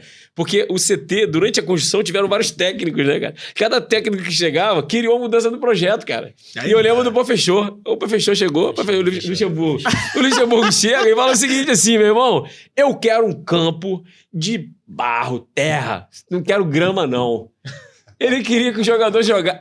Bicho, olha que sacada. Cara, e tem um lance dele que é sensacional, cara. Acho que foi a segunda passagem Escapada com o Fujão. Olha a segunda situação dele. Cara, olha... tem uma que ele pulou também. Essa tu sabe. Olha essa situação dela. A segunda passagem dele, se eu não me engano, lá. Ele inclusive, tirando a gente do rebaixamento. Ele chega para se apresentar e tava tendo uma... Cara, era uma espécie de... Como é que chama? Uma rebelião, não, faltou a palavra, na frente. Um motim da comunidade na frente ali do CT. Porque acho que morreu um mototaxista. Aí o pessoal tava fazendo uma manifestação. Na frente. E tudo engarrafado, linha amarela engarrafada. Aí ele tava se apresentando de manhã cedo. Então ele não ia chegar ali. Aí ele botou o GPS. O que o GPS falou? Vai por trás. Só que por trás, cara, dá dentro da favela. Vai por dentro. E ele não se ligou. Aí ele vem com o carro dele, meu irmão, mó pica-pão, e entra dentro da favela. Meu irmão, quando ele entra... Os caras enquadram. Aí isso ele tá falando comigo no refeitório. Ele falou, gente, eu tô entrando aqui, rapaz. Aí quando eu tô entrando, os caras chegam com um fuzil e pum! Aí ele fala assim... Tomou um susto. Ele tomou um susto, baixou o vidro, aí os caras... É o Pofechô. Aí os caras, Pofechô, fica tranquilo que a gente vai levar você lá. Os bandidos entram no carro dele e escolta ele lá dentro do CT. Eu falei, Luxemburgo, você é sorte que você é carioca malandro. Porque se o teu pezinho aí escorrega e teu carro avança meio metrinho pra cima dele, eles te fuzilavam. Aí ele pensou assim, é mesmo, cara, porra, é mesmo. Eu falei, que loucura, cara, que loucura, Luxemburgo. E aí ele fez o campo de barro. Como é que Não, aí ele queria, rapaz, ele queria no projeto original, não nessa fase. Porque no projeto original, os 6 campos, vai ter a base também. Como é o Nino Book, também tem lá, a base também tá lá. Pra quê? Pra que a base jogasse no campo de terra, onde a bola quica, pros caras terem domínio de bola. Ele entende que os jogadores de hoje em dia não tem essa coisa de jogar na calçada, jogar na terra, jogar no barro. Pra ter o subterfúgio, sabe? A saída, pra entender, se a bola não tá redonda, o cara não joga. Então ele tinha essa pegada, cara. Depois eu fiquei pensando, não é que ele tem razão mesmo? É verdade. Aí você ia desenvolver um projeto de campo de barro. De barro, pro baixo. Pioneiro. Cara, essa era a pegada, meu irmão. E foi muito legal. A gente entrega, e assim, um agradecimento gigante ao André, que é o vice-presidente que terminou lá, ao Pedro Seixas, e obviamente o Campelo, o Salgado, que me honraram, são profissionalmente. Eu sei que muitos criticam, né? Mas o trato que eles tiveram comigo como diretor foi excelente. Inclusive, a equipe técnica do Vasco, inclusive o Anderson, que é diretor financeiro, hoje é diretor financeiro do Botafogo, que era o diretor financeiro lá. Rapaz, se não fosse esse cara, nada tinha acontecido lá. Então, hoje ele é CFO do Botafogo, trabalha lá com o Textor lá. Então, assim, é um cara nota 1000, o Anderson. Enfim, então foram vários profissionais que a gente trabalhou, óbvio. Eu lembro do Ramon chegando no CT. O técnico Ramon chegando, o Ramon Menezes chegando no CT, né, cara? E aí no muro tinha um pedacinho que tava aberto, cara. Aí entrou um jacarezinho desse tamanhozinho assim no meio do campo, cara. Aí ele entrou, fazendo reconhecimento do campo, né? Ele entrou e quando ele viu, olhou, falou, rapaz, e o que é aquilo? Eu falei, não, professor, mais um jogadorzinho que a gente acabou de contratar aí. Um zagueirinho Lacoste aí, pô. Aí ele começou a rir, eu falei, não, professor, pode ficar tranquilo que a gente vai tirar esse camarada daí. É porque o muro tava abertinho lá. Pô, mas o Ramon treinou naquelas épocas, pô. Treinou? Não? É pra treinar a galera aí, pra galera correr aí. Campo de barro. Campo de barro, exatamente. E eu lembro dele ter ficado, cara, assustado com o olho desse tamanho quando ele viu o jacarezinho. E na época que você tava como diretor lá no Vasco, teve a obra, né, do CT, e teve alguma outra grande intervenção ali dentro de São Januário? Cara, o São Januário, assim, a gente fez o Colégio Vasta Gama, né? Também todo o construção off-site. Agradecer o grande Marcelo, que foi um dos parceiros aí. É uma coisa que o Vasco se orgulha muito e muito bacana. Cara. O colégio Vasta Gama, ele era, durante muitos anos, umas casinhas, porque o São Januário ele foi crescendo, né? E aí, o Eurico, ele comprou umas casinhas, né, de vila, e essas casinhas de vila eram o colégio. Se você olhar na internet, você vai ver essas imagens. E eram salas de aulas que eram pequenos compartimentos de casa. Sim. Então, uma sala, um quarto, eram salas de aula, porque eram as vilas que tinham ali, lá atrás, que era o Colégio Vasta Gama. Então, a gente faz a demolição daquilo tudo e projeta uma escola. Constrói ela também no sistema off-site, totalmente, né, modulado, que está lá. E se eu quiser tirar e desmontar ele, que é o projeto para levar para o CT de Caxias, né, que também a gente desenvolveu. Que um grande abraço ao Aston Reis também, que fez uma parceria fantástica lá. E a gente desenvolveu lá 6 campos, né, lá em Caxias. O CT só tinha um campo em Caxias. A gente desenvolve para trás mais 6 campos. Então o CT de Caxias ficou muito bom. Um trabalho muito legal. E a ideia é levar o Colégio Vasta Gama depois que tiver a obra do estádio, que, aliás, esse foi um trabalho base que a gente fez lá também, né? Eu participei pouco, mas toda essa parte de projeto nasceu na nossa fase lá.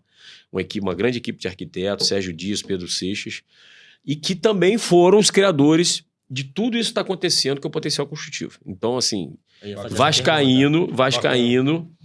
O Pedrinho é o grande. Pedrinho é o cara que está fazendo tudo isso acontecer agora. Mas quem basicamente desenvolveu essa ideia de potencial construtivo, que não nasceu no Rio de Janeiro, não nasceu aqui no Brasil, veio de fora, começou em São Paulo, veio para o Rio de Janeiro. A grande ideia foi do Sérgio Dias, do Pedro Seixas, que foram os caras que conseguiram pegaram essa ideia, levaram pro Eduardo Paes, isso vira lei, por isso demorou tanto, né? Até dar ok e tal, e assim, e aí agora o Pedrinho tá fazendo um show de bola. Uma jogada de mestre. Que eu achei. E transformamos 400, sei lá, agora 500 milhões de reais, e nada, né? Papel, metro quadrado voando, né? Que tá no céu, em 500 milhões. E se Deus quiser, essa nossa obra vai acontecer. Também demorou um pouquinho, porque a ideia do Pedrinho era fazer um estádio com 50, 60 mil, então o projeto estava tendo alterações. Enfim, eu tô um pouquinho distante, né? Porque eu também não tô mais na administração, mas eu sei que, se Deus quiser, vai sair, a gente vai ter um puto estádio esse ano lá. tem um pontapé. Primeira mão aí, mais uma notícia. Tem um certo de um pontapé inicial. Projeto de um estádio, isso é um ponto que o Vascaíno tem que entender. Desenvolver uma obra dessa não é tão trivial. Então, tem uma série de trabalhos que já estão sendo feitos, estudos técnicos, projetos executivos, detalhar, projetar isso em BIM, fazer toda essa concepção, orçamentar, quantificar. Isso dá muito trabalho, né? Para aí sim você chegar e começar uma obra.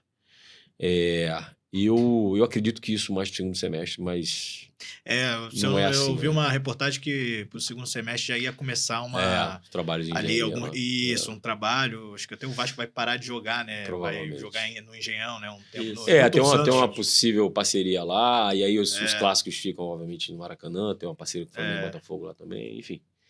Mas esse estádio seria muito importante a gente fazer. Sim. E seria um sonho. Eu vou te falar, construir a Vila foi um sonho. Construir o estádio, reformar, na verdade, São Januário, seria um outro sonho.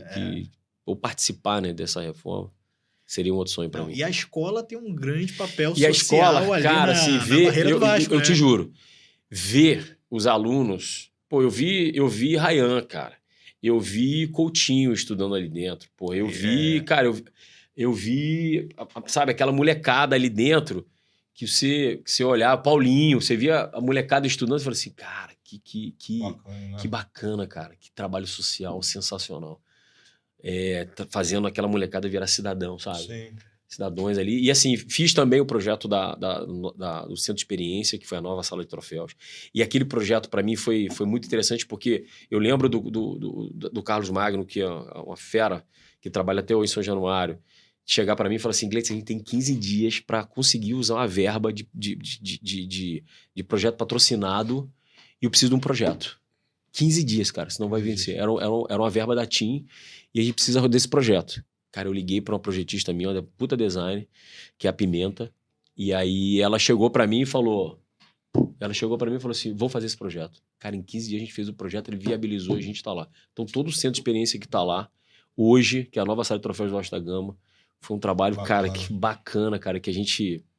Rapaz, que trabalho deu e que honra ter participado. Foi muito legal, foi muito top.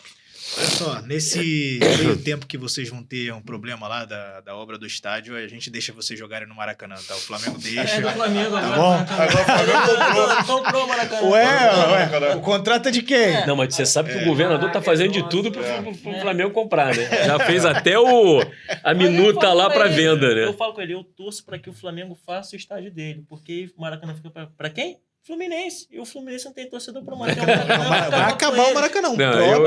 Eu sinceramente acho que...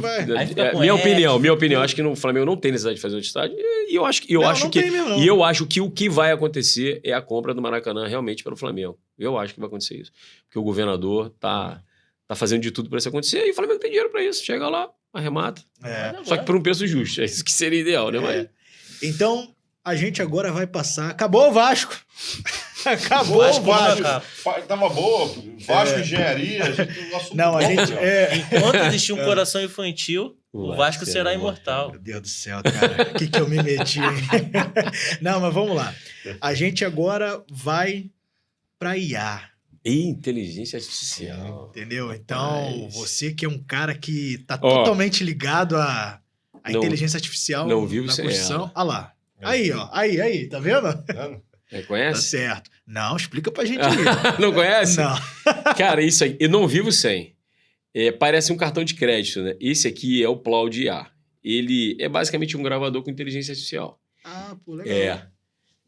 Sem querer fazer o merchan, né? Mas já fazendo, ele é um gravador, né? Ele tem dois acionadores. Um que é um botão simples, que se eu apertar aqui ele começa a gravar. ele reconhece a voz de todo mundo aqui, e depois ele faz ata, mapa mental, ele gera isso tudo automático. Caraca! E o que mais é interessante é isso aqui, ó. Ele pega o teu telefone aqui, ó, e ele conecta aqui no seu telefone. E é o seguinte, eu tô falando com você aqui, eu tô falando. A minha voz e a sua voz ele capta e ele também faz a ata, resumo do que tá acontecendo entre nós dois aqui na conversa entre nós dois, entendeu? Então, hoje ele tem esse sistema e tem um sistema menorzinho que é um PIN, que entra assim, ó, aqui assim na... Cara, eu não vivo sem isso aqui, cara. Então, obviamente, quando eu entro numa reunião, quando você tá numa reunião remota, você faz a transcrição e já grava. Aí você não precisa dele. Agora, quando você tá num telefonema ou você tá numa reunião presencial, aí coloco na mesa, pessoal, vou gravar e automaticamente, acaba a reunião, ele já cospe aqui e faz todo o resumo. É fantástico. Aí o que eu faço? Eu uso muito o Notebook LM, todas as minhas atas de reunião. Não sei se você conhece o Notebook LM da Google, é uma ferramenta maravilhosa. Todas as minhas atas de reunião eu coloco lá nesse arcabouço, né? E aí quando eu quero saber, o que eu falei naquela reunião? O que foi falar na reunião tal? Ele na mesma hora responde. Então aquela coisa de procurar a ata, meu Deus, o que eu falei? Nossa senhora. Acabou. Tem umas reuniões que a gente participa. Eu sei que eu falei, mas... Eu sempre falei, mas cadê? Mas cadê? Lembrando que às vezes a gente faz a ata e não anota. Não anota. Passou. E quando a pessoa... E essa semana eu estava falando com um aluno meu que ele falou exatamente isso. Ele trabalha em obras públicas, olha que pegada legal. Ele trabalha em obras públicas e ele tem uma dor dele que é diário de obra. Diário de obra, efetivo, se está chovendo, se está sol, qual é os equipamentos e que executou. Agora, gerencialmente, as decisões não estão lá. Então, ele teve uma série de punições em relação à obra, porque o que foi dito não foi lembrado, o filho feio não tem pai, aí não falou. Então, ele está montando, né, uma sistemática através do WhatsApp, que, obviamente, todas as decisões, as reuniões vão ser gravadas e as decisões também através do WhatsApp. Então, tem um grupo do WhatsApp. Tudo que é conversado fica nesse WhatsApp. Ele grava, olha, decidimos isso, tá acontecendo isso. Reunião gravada, vai para esse WhatsApp e automático, todo dia ele tem uma automação no WhatsApp que gera esse diário de obra e é enviado para todo mundo.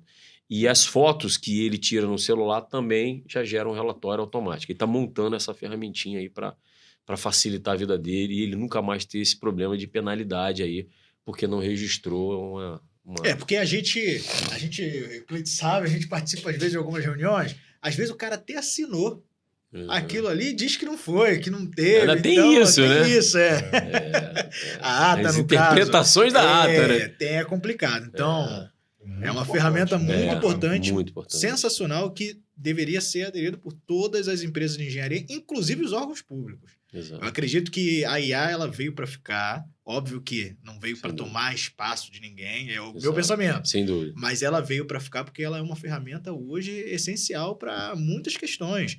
Você vai fazer um tipo de obra que às vezes a IA vai te completar ali, inclusive na hora de projetar. Exato, né? exato. Então, eu sou defensor, acho que você pode até falar mais aí como é que é essa atividade da IA dentro da construção civil, né? Na sua área ali. Cara, hoje a IA na construção civil, ela tem... obviamente... Óbvio, isso é até uma pergunta que eu queria... Quem estiver aí assistindo a gente, já coloca aí no chat aí, o seguinte, você tá usando todo dia? Porque se você não tá usando todo dia, tem alguma coisa errada. Ele tá. Tem que usar todo dia. Óbvio, né? O simples fato de você buscar uma informação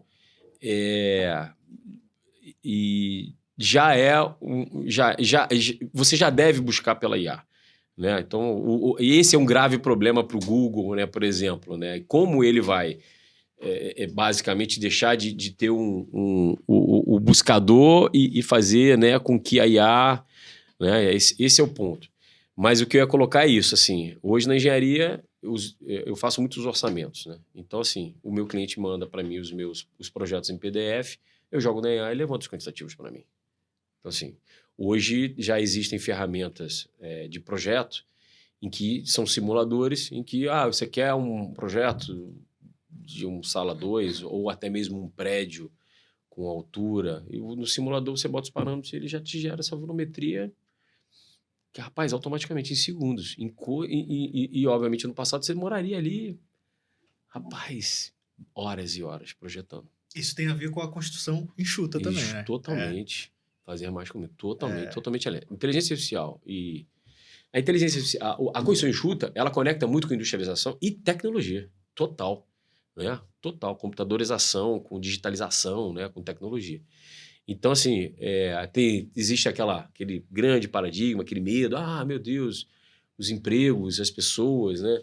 Eu acho que não, né? Eu acho que a gente tem que evoluir, né? Como aconteceu com o surgimento da internet, né? E as grandes revoluções, né? Eu acho que esse é o ponto, né?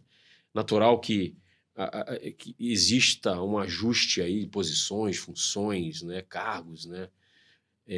Mas eu acho que a inteligência artificial só vai fazer a gente crescer e aí a gente trazer e saber usar, né? Esse é o ponto, né? Você falou uma coisa bem interessante. Saber um bom prompt. O simples fato de saber escrever, né, um bom português já é uma premissa para você saber inteligência artificial. Se você não está sabendo conversar com inteligência artificial ou saber conversar, né, ou entender o que você quer, então já é o ponto de partida. Né? Não, você falou uma coisa interessante hoje, por exemplo, de manhã no Bom Dia Brasil, eu estava falando sobre os orelhões. Uhum. Então, né, parece que acabou a última concessão, né, com a Anatel de orelhão nas grandes cidades, né, onde tem sinal de celular. Uhum. E aí mostrou como as pessoas, hoje em dia, né, você pega um adolescente de 15 anos, ele não sabe nem o que é um orelhão. Não sabe. Não conviveu, não pegou um orelhão, não fez uma ligação no orelhão, nem atendeu. Então, acabou o orelhão, acabou o contrato, a Anatel mandou tirar todos os orelhões, mas você vê como ninguém vai sentir falta. E que na época também, a entrada do celular foi muito bom, mas aí começou os smartphones, com o WhatsApp logo depois. E aí, todo mundo não foi se adaptando? É isso. Entendeu? Aí você vê a questão da Claro, assim, já falando os nomes aqui, Claro, Vivo e tal, que tinha a internet era algo que era mais caro do que a ligação, né? Na verdade, o contrário. A ligação era algo que era mais caro que a internet. Hoje já se dá valor, né? Já se dá valor à internet. Então as pessoas foram se adaptando. Eu acredito que a gente vai se adaptar cada vez mais e a cidade moderna, ela tem que ser debatida e tem que ser aceita, porque o Brasil hoje como um país não é um país desenvolvido, né? Mas é uma economia muito forte, entendeu? Ele tem que se ver como um país que ele vai ter essa taxa de crescimento muito grande e ele se colocar entre os grandes países do mundo. Exato. Porque a inteligência artificial, a IA, eu entendo que ela vai trazer questões assim na Constituição Civil, resultados satisfatórios, resultados excelentes, como você falou, você pega um projeto e o quantitativo... Ela tem evoluído muito. Eu, por exemplo, quando comecei a usar a inteligência artificial, eu rodei todas as minhas atividades e muitos cálculos, né? E percebi muitos erros. Muitos erros, muitas alucinações, né? E hoje isso já acontece, né? Então, a gente percebe até que a inteligência artificial tem, a cada dia, uma evolução gigante, entendeu? Até questões também de são pontos a ser discutidos, de ética, né? Sim. Então, a gente vê a inteligência artificial em tudo em todas as coisas, né? A nossa informação, a nossa face, né? Então, assim, o que eu estou colocando, escrevendo ali, né? A troca, né? Eu tô me medicando, gente, pela inteligência artificial. Né? A gente tá deixando ir no médico e tá chegando lá, eu tô passando mal, e aí? Toma antibiótico. Tá chegando nesse nível. Então, assim, é nesse nível. Tem mais uma pergunta ali do Renato. Uma pergunta do Renato. Fala, Renatão. Diga. Então, eu tô fazendo meu mestrado e tudo, tô vendo muita inteligência artificial, né? Legal. Inclusive, usei o notebook LM. Hoje estou usando o Kiro. Legal. Que tem tem algumas ferramentas que eu gosto mais, mas o notebook é muito bom, né? Eu, inclusive, na parte de gestão de obras, na parte de comunicação, eu fiz um trabalho sobre questão do uso da IA na comunicação e como ela facilita isso, exatamente o que o senhor falou, na questão do controle do que foi falado, de gravar e tudo, registrar o que está sendo feito, mas também até na interação entre os que está se comunicando com o gestor. Entra aqui e fala aqui no microfone. Ah, é? Posso? É, claro. É porque... Vai lá, repete Abaixa, tudo, abaixa aí. Deixa eu... Então, Vai. Diga lá. falei que eu vou repetir aqui, eu estou fazendo um curso, mestrado, que está falando muito sobre IA. Onde né? é que é o mestrado? Na UCP, Ah, Universidade legal. Católica de Petrópolis. Joia. Então, assim... Tá tudo bem?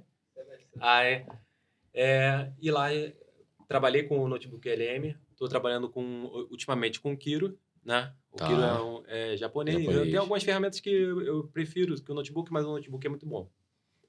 E, assim, tem a questão de gestão de projeto. Por exemplo, eu fiz um trabalho sobre comunicação, que fala exatamente o que você falou, é muito importante essa questão do registro, né? Das reuniões. E no trabalho eu vi uma coisa muito interessante, que é registrar, identificar as emoções que as pessoas estão tendo na comunicação. Às vezes ele está um pouco mais estressado naquele dia, e aquilo ali, como é importante para você não ter um erro, né? Às vezes a pessoa, de repente, um filho está doente, alguma Sim. coisa assim, e você sabe como isso é importante para a pessoa não cometer um erro, ter uma falha ali naquele dia, né? E o gestor ser comunicado isso, porque nem sempre o gestor é um ser humano também, ele não consegue ver todo mundo e ver o que está acontecendo. A IA hoje facilita. Vamos lá para a pergunta. A minha pergunta hoje é o seguinte: daqui a 5 anos, você vê algum profissional da construção civil sem entender o que é IA? E outro ponto, vamos lá. Tá. Você é professor, né? Sou. Como é que está sendo com a IA hoje no campo acadêmico? Então, eu acho que daqui a 5 anos, te respondendo, né? Realmente, eu acho que todo profissional da construção civil, eu acho que vão ser poucos os profissionais que não vão estar conectados com a IA. Eu acho que 5 anos é muito tempo. Então, assim, pode até acontecer que... assim, o meu filho hoje, por exemplo, que está com 8 anos e eu estou em 2, né? Um de 8 e um de 11. Então, daqui a 5 anos ele vai estar com 15. Cara, ele hoje com 11, ele está fazendo a cola dele, a prova, o exercício, tudo com IA.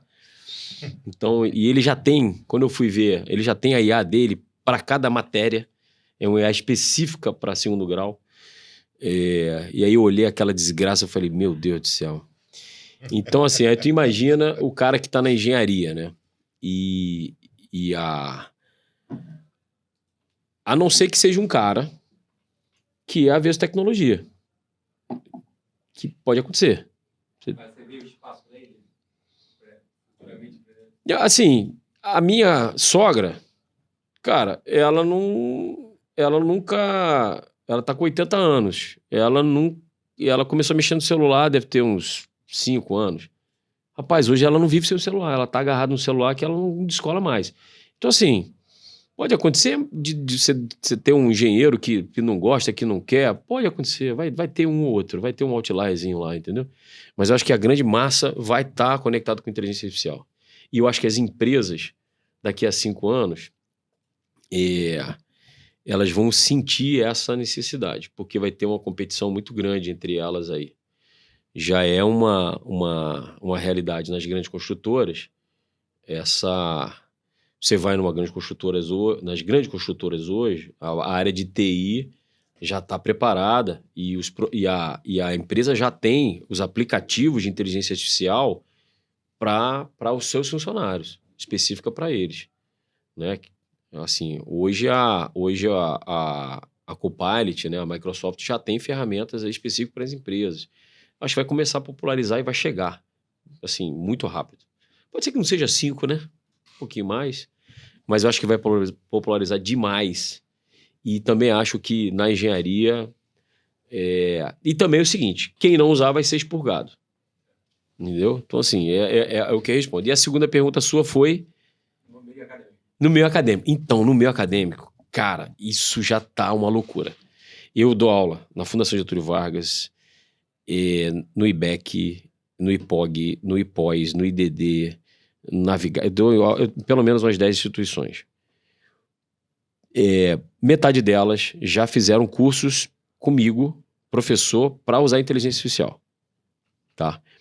E, pelo menos, as grandes já pediram para que eu use inteligência artificial alterando minha ementa para usar a inteligência artificial na minha disciplina de engenharia. Então, gerenciamento de projetos com inteligência artificial, gestão de canteiro com inteligência artificial, Lean com inteligência artificial. Eles já me pediram para que eu leve a inteligência artificial para as minhas disciplinas. Entendeu? Agora, estão vendendo a inteligência artificial nos cursos de MBA. Entendeu? Não sei, aí eu não sei a realidade. Eu estou fazendo doutorado na UFRJ, em engenharia de produção, só se fala nisso, cara. Todas as disciplinas de inteligência artificial. Cara, o professor de psicologia, meu irmão, ele só respira inteligência artificial. E desde o pensamento da inteligência artificial no viés psicológico para o da engenharia de prompt. Tudo é engenharia artificial. Entendeu? O professor tá dando uma aula lá de cultura da segurança do trabalho. Toma, e como é que entra a inteligência artificial nessa desgraça aí? Você tá entendendo, cara? É uma coisa louca, entendeu? Então, na academia, seja estudando, seja como professor, a gente tem sido, hoje, nos sistemas que a gente tem nos sistemas, né, para gestão acadêmica, tem lá a ferramentinha de inteligência artificial para corrigir a prova. Para você fazer uma questão. Até para eu fazer uma prova para você, tem inteligência artificial para fazer para mim, cara. Meu Deus do céu. Não, e não tem jeito, mas é como você falou. Se a sua sogra, há 5 anos, começou a mexer no celular e hoje ela não vive sem, Exato. a tendência do ser humano é essa. É evolução. A gente é assim, é um ser que quer evoluir o tempo todo. Então, pô, a IA, ela veio para ficar e ser evoluída. Foi o que você falou. Ela começou com alucinações. Exato. E ela foi evoluindo. Vai bater IA só num jaro. Não é Mamandiaro, não. Agora Tem duas. É uma do Paraguai, que deu ruim aí, uma pessoa até tá Gente, quase morrendo. Eu queria dar uma notícia triste, não. Você dá uma notícia triste?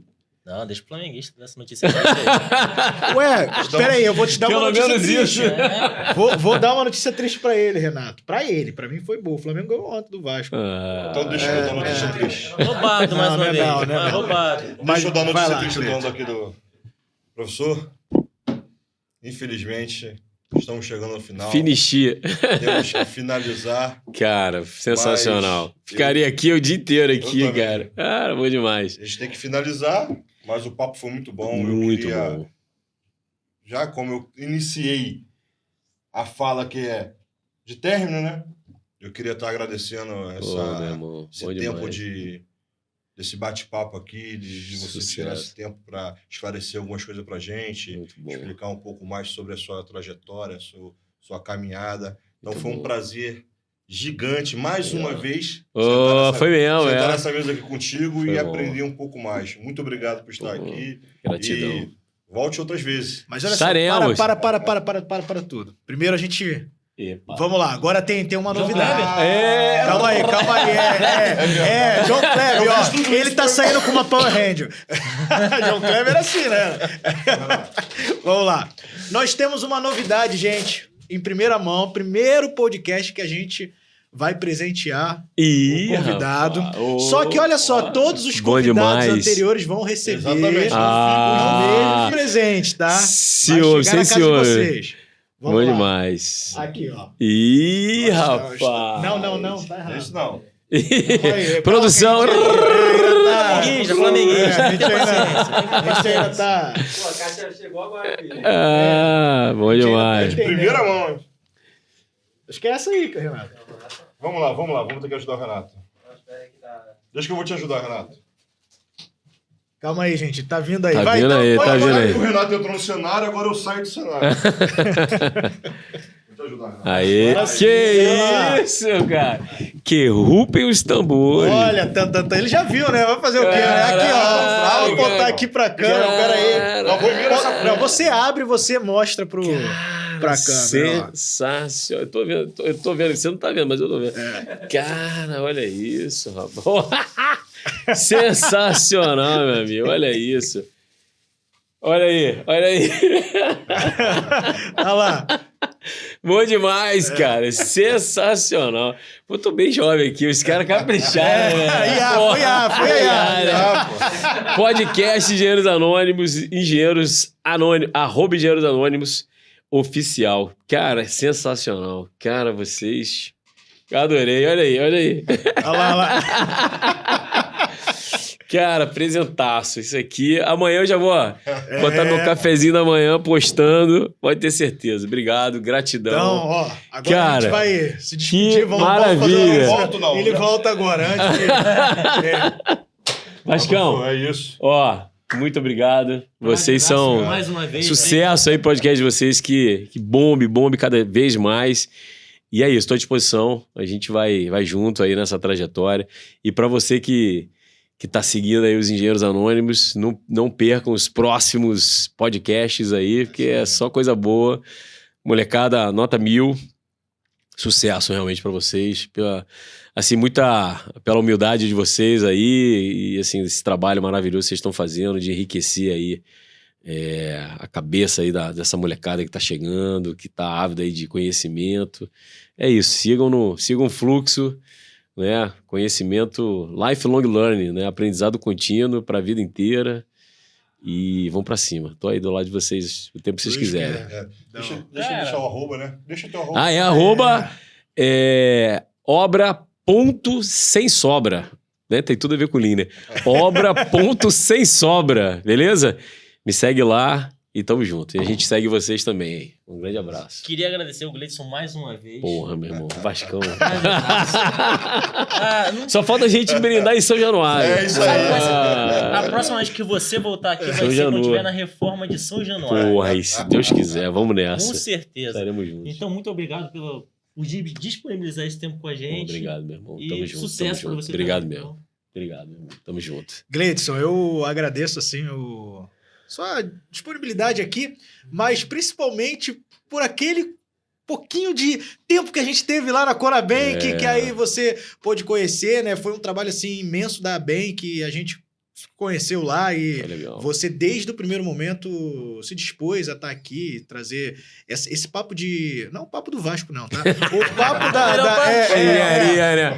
Não, mas o papo da engenharia enxuta, ela é muito bacana e isso deveria ser falado dentro dos órgãos públicos, hein? Também. Vou te falar, é uma coisa que acho que podcast, que tem que levar para dentro dos órgãos públicos, porque se você é um gasto que vai ter lá com a IA, talvez, né, com uma tecnologia, mas que ele retorna, né? Sem dúvida. Então, acho que isso é um papo... Gente, isso é um papo que era bom levar mesmo, tá? Sem dúvida. E agradecer mais uma vez e que você tá sempre bem-vindo aqui. Poxa. Entendeu?